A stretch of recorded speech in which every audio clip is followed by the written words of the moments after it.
George Orwell's novella, Animal Farm, is an allegory, or work containing a hidden meaning. It was published in 1945 with a political message, a critique of the Soviet Union and its dictator, Joseph Stalin. In the novella, the animals of Manor Farm rebel against their idiot master, Mr. Jones, and take over the farm, rechristening it Animal Farm. The pigs, the smartest of all the animals, place themselves at the top of the totem pole. One such pig, Napoleon, takes command in a quick and violent coup d'etat, or a seizure of power. Who is Napoleon? Napoleon is a huge boar and is one of the pigs who rule Animal Farm. Napoleon's quiet exterior hides a deep reserve of cunning and cruelty that is revealed over time. He and his fellow pigs, Snowball and Squealer, originally formed the leadership of the farm. Snowball is more idealistic and upbeat than Napoleon, while Squealer is a charismatic speaker. Napoleon and Snowball appear to be friendly at first, but grow increasingly antagonistic.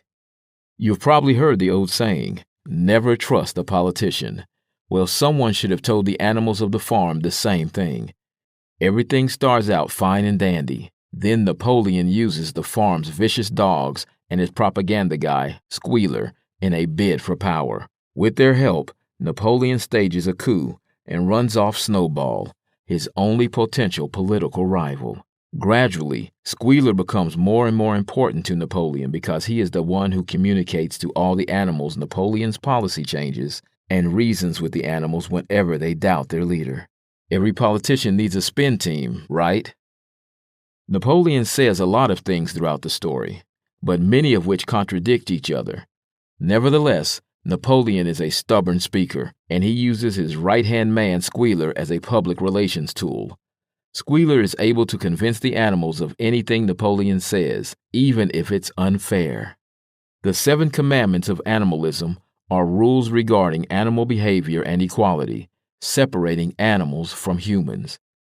During his rise to power, Napoleon and Squealer teach the farm sheep to distill these commandments down to one phrase.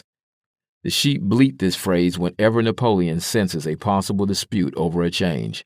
4 legs good, 2 legs bad. The sheep take this up as a mantra or a repetitive chant. This contributes in a large way to Napoleon's increasing power, as nobody ever has a chance to argue against him. This mantra is then amended at the end of the story to reflect the eventual evolution of the pigs into near-human monsters. 4 legs good, 2 legs better. Napoleon's propaganda campaign is very effective, and he easily manipulates the animals. For example, he creates an outside enemy in order to convince the animals to rebuild their windmill after it is damaged. He blames everything that goes wrong on the farm on Snowball and his treason.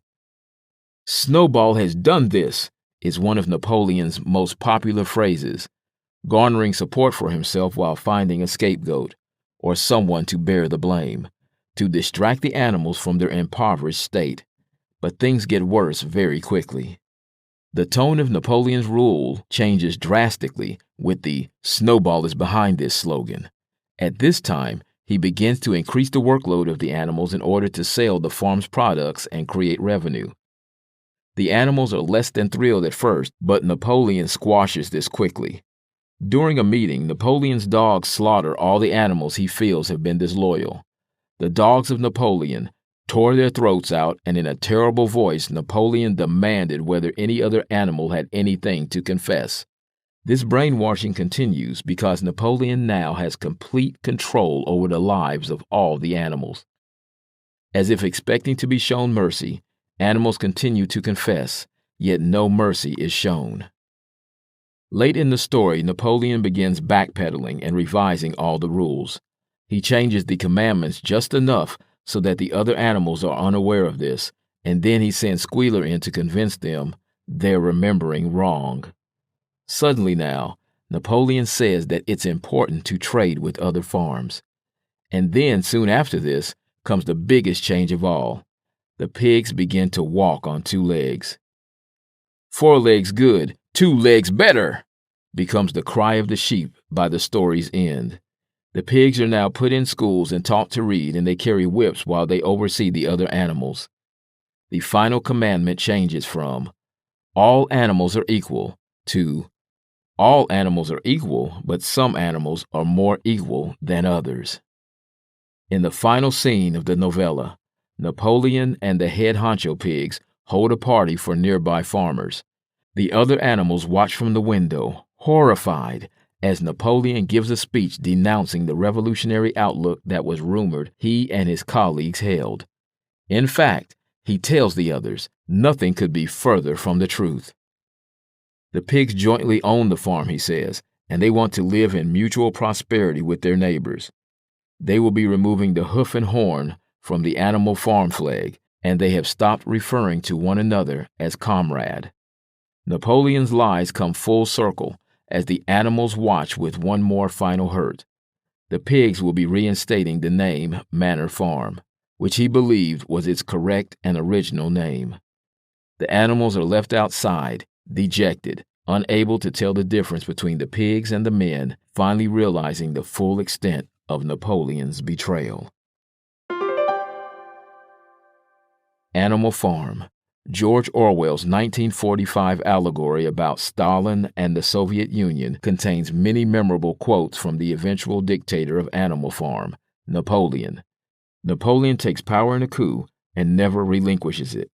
Growing more and more tyrannical and terrifying, he eventually completely betrays his fellow animals in the final scene of the novella, bringing home the danger of dictatorships.